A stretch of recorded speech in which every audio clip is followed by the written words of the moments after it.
Shalom family, it's your man Elia. Thank you for joining me in Unsectarian Wisdom. And as usual, I'm a wise, wealthy, rich, celestial being that is loved by the Most High Creator. Let's go ahead and jump in, family. You saw the map that I showed you when the video first come up, right? That is a map, family. Matter of fact, let me go back. Family, this is a map of the larger world of Game of the Thrones. This is Westeros, and this is across the narrow sea to, let's say, like the Dothraki lands, or where the Unsullied came from. So this is the known universe that we've explored so far when it comes to the story of Game of Thrones. But I want to show something to you guys. That this right here, this is the wall. Remember? So this would be considered Antarctica on the Game of Worlds map, or in the Game of Worlds lore. Right? This is Antarctica. And this is the wall to stop the wildlings and all the monsters and beasts that come from Antarctica. So, matter of fact, I want to go to somewhere. Let me see something. Let's listen to this interesting video, I think, about the Game of Thrones universe a little bit. Hold on 1 second. Make sure I'm at the right spot. Hold on.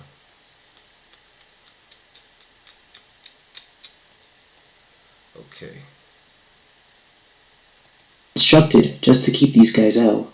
Since this world map is in the perspective of the Maesters, who don't really travel much outside the Seven Kingdoms, we'll never know how vast the lands of Always Winter are, but it seems to stretch out north for a while.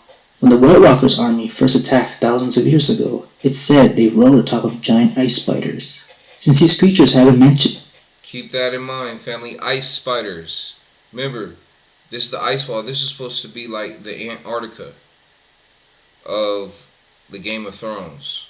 A few times by different characters. And these are the creatures that are supposed to be, in the land. Hold on, let me go back. These are different creatures that live beyond the ice wall. Giant ice spiders. Since these creatures have been mentioned a few times by different characters, I think there's a good chance they'll show up in the books. Zombie horses are cool, but giant ice spiders would really add to their threat level. Almost everyone is afraid of spiders. The children of the forest and giants were also known to live in the lands of Always Winter, long ago when they are... I wanted to show, hold on. Explains the leader of the White Walkers' origin. Okay, so I wanted to show you guys that. So they said giants and spiders, right?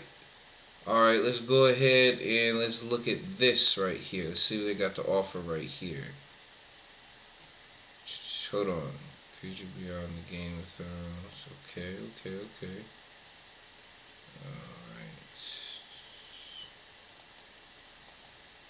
In February of 2021, a young man made some wild claims about an unknown horrific apex predator in Antarctica.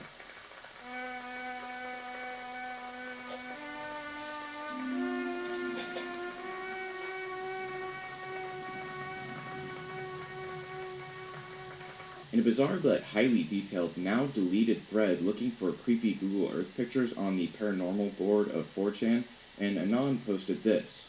A zoomed-in Google Earth image seeming to show a massive 3 to 4-legged spider-like cryptid. But before the...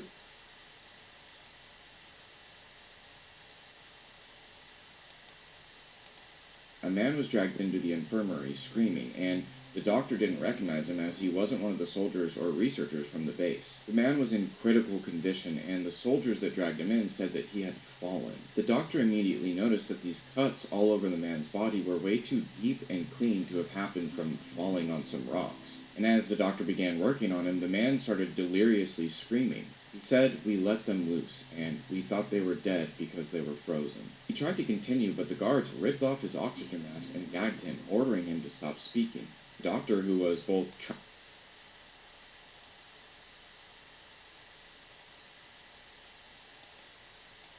After a number of different incidents and experiences like this, Aaron's father would finally have his first run-in with these creatures. The doctor and that same 10-year veteran researcher who had tried to shut him up were on a research expedition together, and they got caught out in the open as a storm front began to move in. So they quickly grabbed their gear, hopped back in the truck, and started heading back to the base in this extremely low visibility atmosphere. As they were driving, they hit something that felt very much like a human. It was kind of heavy impact and it felt organic. And even though there shouldn't have been anyone out in the snow at this time, it really felt like they hit someone, so they both get out of the truck. As Aeryn's dad hops out of the passenger seat and starts to make his way around to the driver's side where it felt like the impact was, the researcher almost immediately began yelling, "No, never mind, get back in the truck, it's nothing, just get back in the truck." And the researcher was also making his way around the truck the opposite way as he was yelling and waving his hands, trying to just obscure the doctor's vision. But he could clearly see these 6 or 7 foot long, white, skinny, spindly legs sticking out from the other side of the truck. After treating these strange injuries and seeing these fatalities, and now seeing some kind of bizarre creature he couldn't explain, he became obsessed with figuring out what was going on. And at first, he tried to do it the right way. He began trying to ingratiate himself to he broke into the head researcher's office, and while digging through his filing cabinets, he found a series of journals, finally detailing what they had been struggling to deal with at the base for some time. According to the researcher's journals, he believed they had accidentally released a prehistoric primordial apex predator. The theory was that these creatures were released via thawed boar samples. The creatures started their life cycle very small, but quickly grew exponentially bigger and bigger. They had 4 very long, very powerful, spindly legs, and according to diagrams in the journals, they could grow to be 30 to 40 foot tall. The researchers used the term striders as they resembled huge spiders, but were not clearly related to any arachnids. As that initial victim that the doctor had worked on said, they believed they were dead because they were frozen in ice that was at least tens of thousands of years old. But apparently they were just in some kind of deep stasis. As they began to thaw, they woke up and brutally attacked the researchers on site. The creatures were bone white and moved either at night or during severe winter storms. And the journal detailed one such night when there was a severe winter. Alright. And hold on. Oh, so that was us talking about the spiders, family. So remember I told you to, remember, right? The spiders. Let me make the map bigger.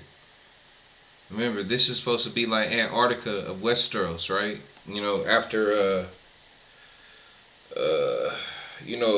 Game of Thrones, spiders, giants, nightwalkers, right? So let's look at this video now. Navy SEALs encounter giants in Antarctica. Turns cold. As it is said, when a soldier first experiences these beams, it changes them. They will never be the same. But some take it better than... Hold on.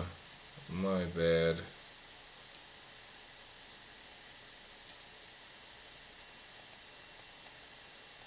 U.S. Special Forces encounter giants in Antarctica. You heard it here first. It was the early 2000s, right around the same time as the Kandahar Giant, when a team of Navy SEALs was called to Antarctica. Their mission was to plunge deep into the ice shelf and U.S. Special Forces encounter giants in Antarctica. You heard it here first. It was the early 2000s, right around the same time as the Kandahar Giant, when a team of Navy SEALs was called to Antarctica. Their mission was to plunge deep into the ice shelf and explore ruins recently discovered by ground-penetrating radar. Upon arrival at the site, they would begin their descent down a large pre-drilled hole that would open up into a cavern. As soon as their boots hit the ground, they would quickly realize the cavern was actually a massive megalithic structure.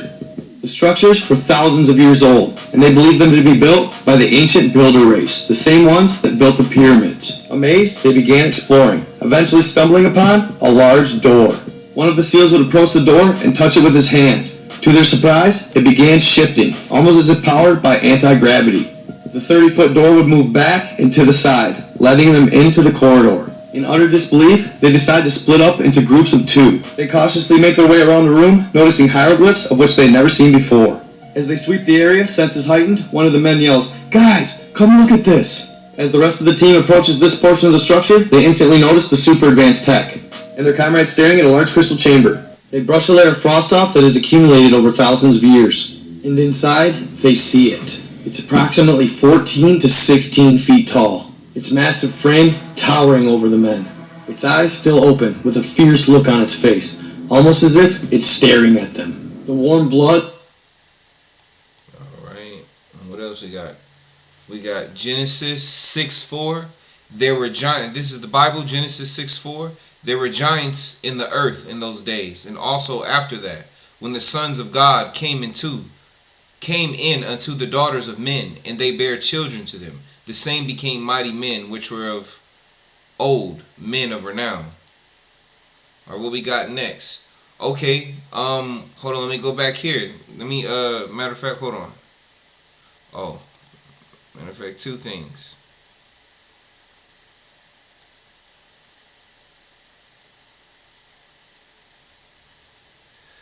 Oh, man.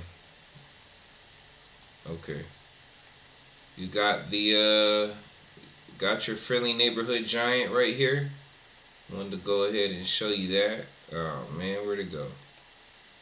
So, there you go. There's one of the giants with the wildlings from the other side of the wall from Antarctica. What else? That's the that was a picture from Game of the Thrones, by the way. And then, so now the next thing I want to show y'all, this fella right here, call him the Ice King, right? From Game of Thrones. The Ice King is representation of Yahusha or Jesus, and is also a representation of Lucifer. That's who the Ice King is, the Prince of Darkness, the Prince of the Air, but is also representation of Jesus or Yahusha, whichever you want to call her, or the Messiah. That's who the Ice King is. And there's the dead. You see the Ice King's dead people behind him, or the zombies. And why do you say, well, how is he Jesus? You know, or how is he Lucifer or something like that? We'll go right here.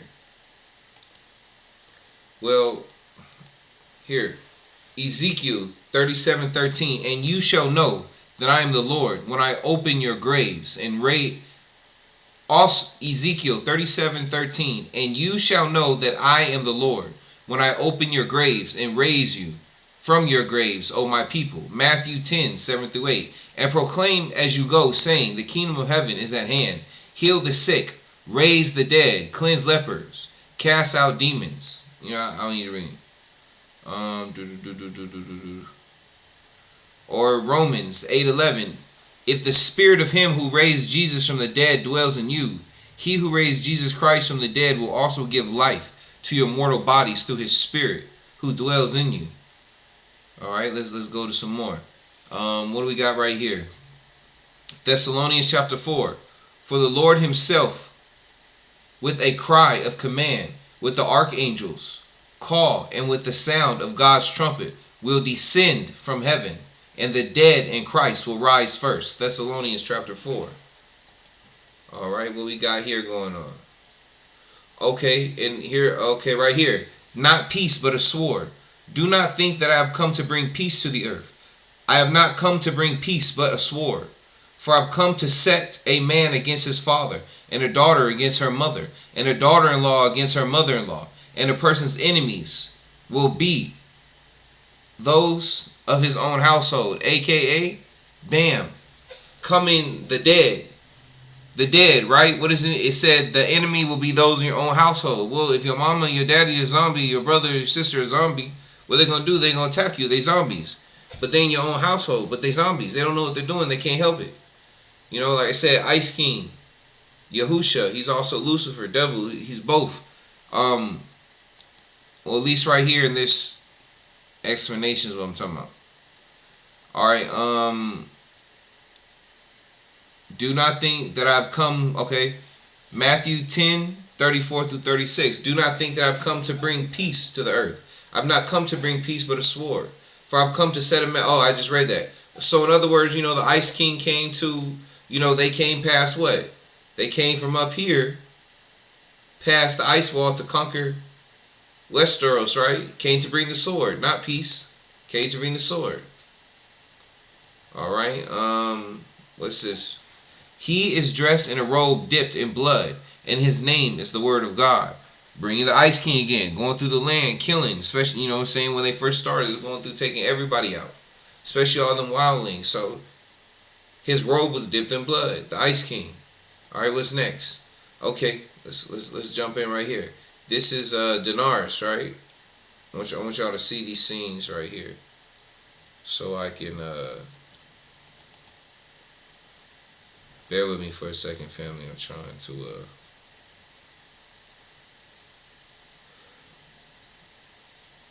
to get something ready because I want to show y'all.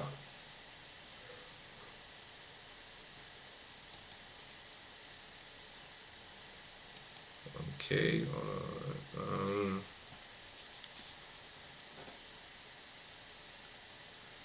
Okay, so this scene right here, family. Zaldrizes buzdari skos daur. Nige Daenerys chel mesmo en Targaryen elektra. En Valeria wepoana garexat. Valeria munio engos nuhis isa. Dove gedi? Axios entas, mentios entas. Kilomi pilos levale tornios enetas. Inini odrigatas. Ornendo e dolde prisotas.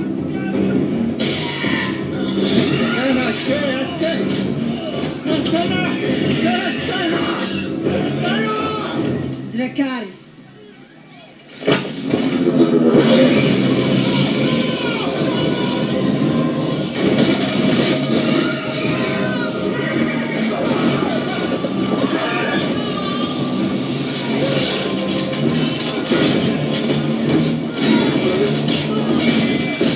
Fair use.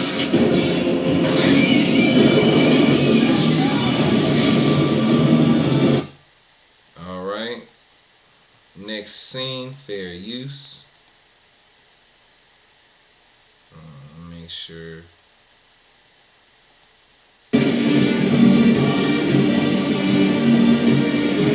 This is Daenerys and her unsullied army crossing the, I think they call it the narrow, I forget what they call it, the sea. The sea to go to Westeros. They're crossing the sea to go to Westeros right now, her army. That's this scene right here.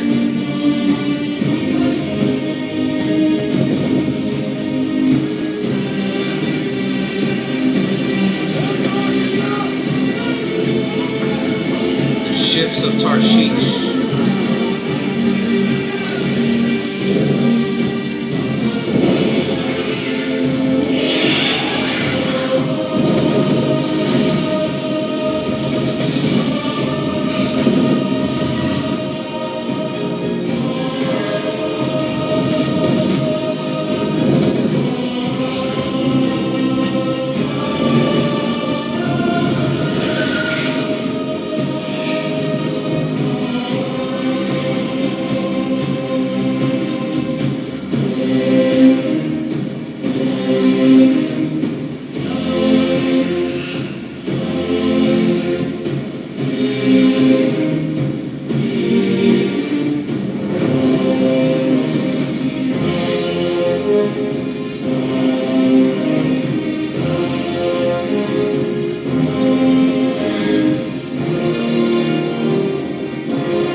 What did I just show you guys, family? What is the scene again? Daenerys frees the unsullied, right? Okay, and also this scene again was Daenerys' fleet. This is they were crossing, going over to conquer Westeros. If you remember this scene, this episode. All right, so what am I about to read? Exodus 3:18. But God led the people around by the way of the wilderness toward the Red Sea. The sons of Israel went up into battle array, orderly ranks, marching formation, out of the land of Egypt. Out of the land of Egypt, family. Out of the land of Egypt, where? Mistrium. In the Bible, Egypt is another word for bondage. The land of Egypt's Mistrium. All right, or read this right. Therefore, say to the Israelites. This is Exodus 6. Therefore, say to the Israelites, I am the Lord. And I will bring you out from under the yoke of the Egyptians. I will free you from being slaves to them. And I will redeem you from the outstretched arm. And I will redeem you with an outstretched arm and with mighty acts of judgment. I will take you as my own people. and I will be your God. You getting the picture, family? Hold on. Are you getting the picture of what I'm showing you, family? The hold on real quick, family. Annoying. Give me a second.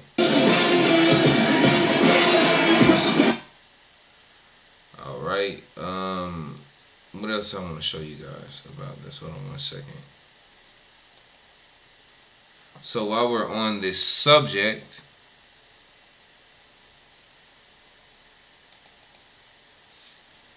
and then sex, fam.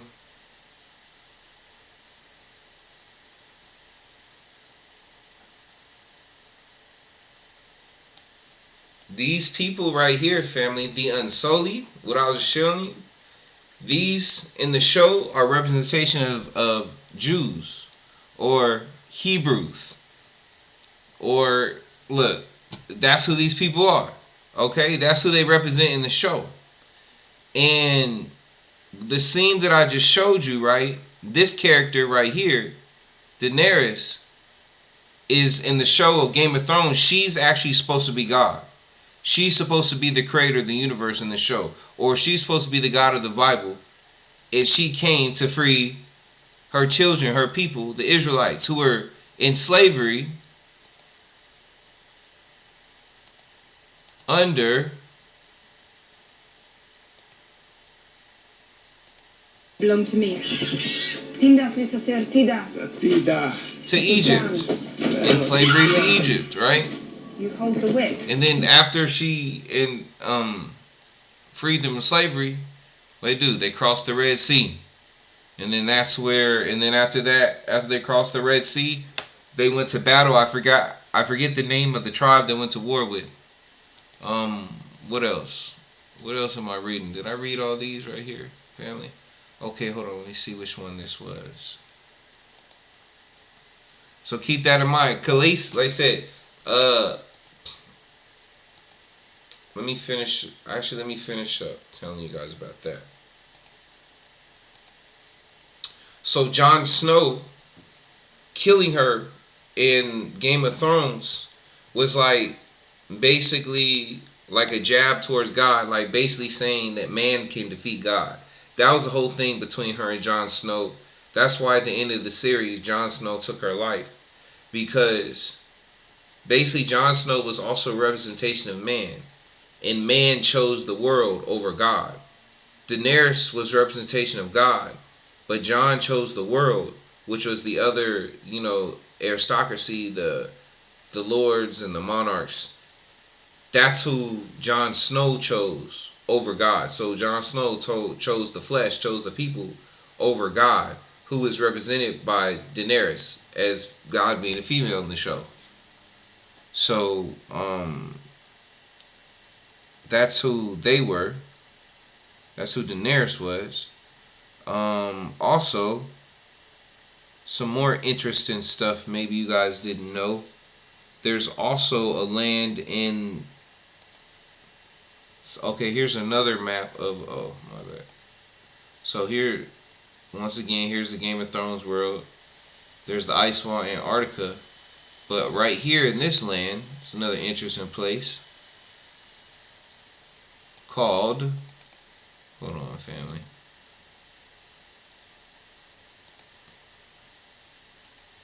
Interesting. No. Okay, no, that goes off.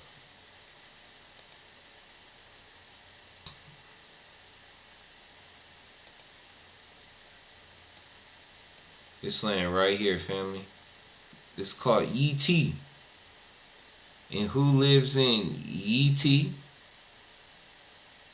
Let me show you Yee, family. Too bad it's not on there. Okay, give me a second. Show you guys Yee. This is Yee. This is supposed to be in the Game of Thrones universe. I saw something about them thinking about making a show based off of Yee, but we'll see. Not gonna hold our breath though. But yeah, this is Yee right here. This is the area, the Yee Empire. And who are the citizens of Yee? Right there. It's a citizen of UT. Alright. What else? Okay, so basically show you, like I said, I was trying to show you the similarities between the Game of Thrones worlds and our world. YT, see? YT and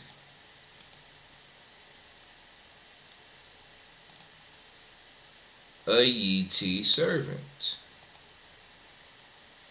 So there you go. We got China area.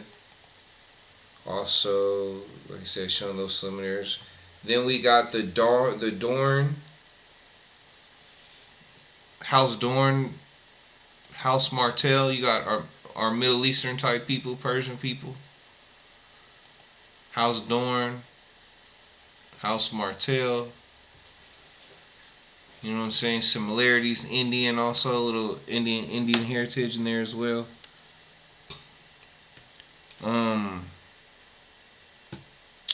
So they said showing you the similarities, family. Hold on, let me show you what else, family. What else? Hold on.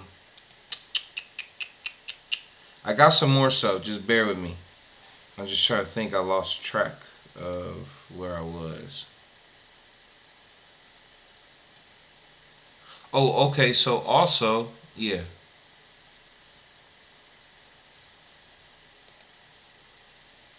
The Velaryons are a noble Westerosi house who trace their lineage to the great Valyrian freehold, just like the Targaryens.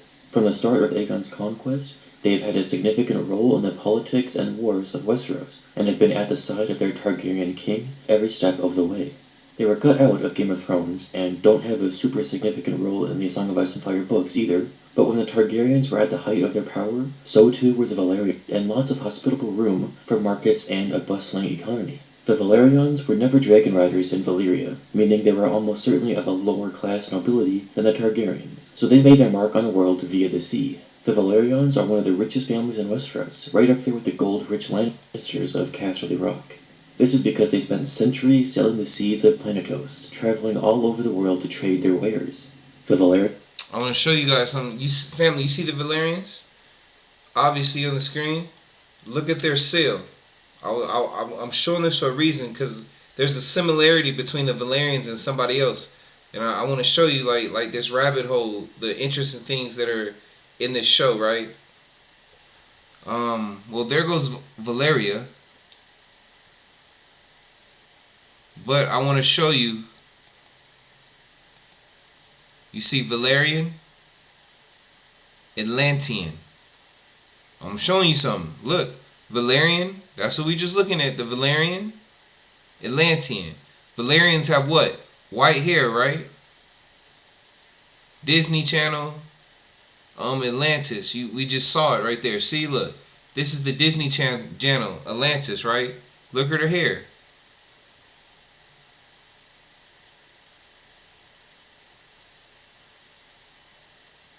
You see how her hair looks white, family? Disney Channel Atlantis right here. Hold on. Trying to see. Okay, and then go back to this video. Velaryons, because they didn't have dragons and were not upper class Look at their rulers hair. like the Targaryens. And then once again, look at the seal on his chest. Right?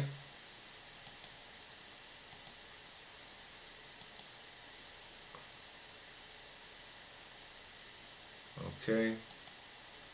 Come on, Velaryon.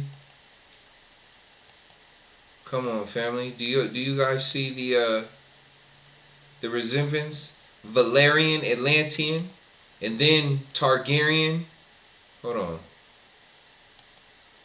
Oh man, I messed it up. And then you got Targaryen, Lumerian. Targaryen, Lumerian.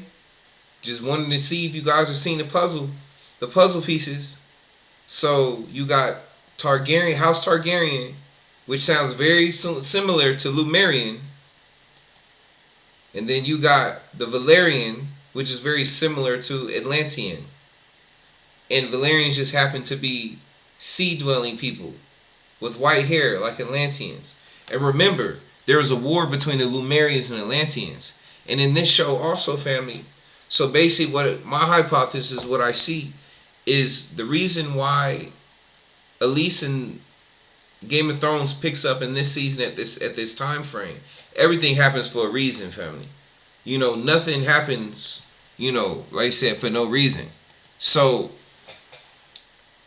the reason they brought it up this season, family, is because we in the season of revealing the truth of our history, the truths of time, of who people really are.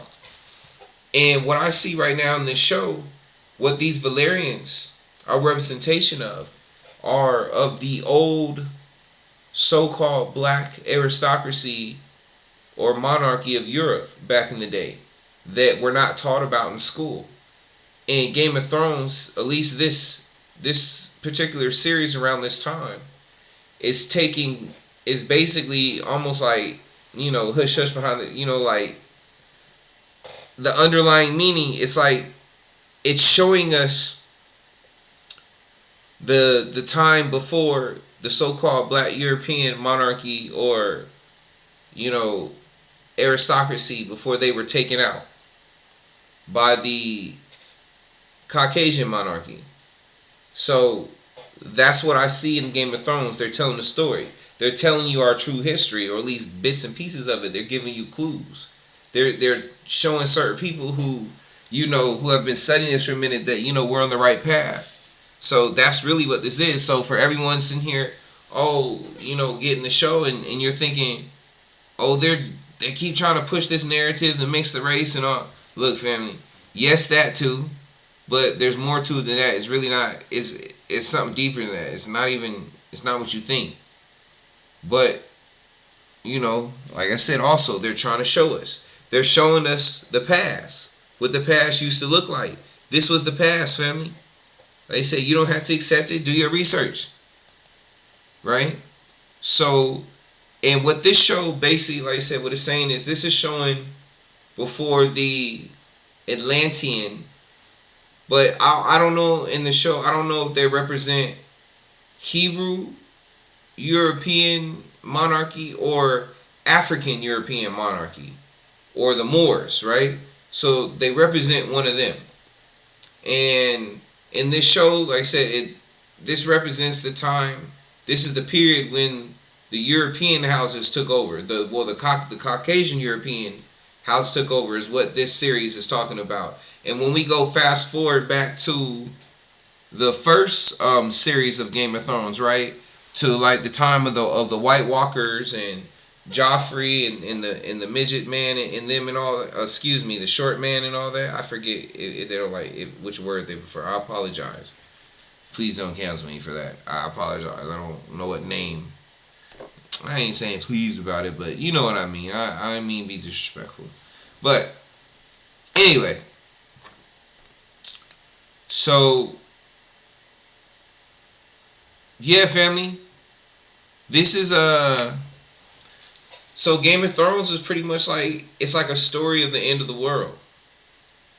You know, and the White Walker, like I said, is supposed to be Jesus coming, you know, and Daenerys is God.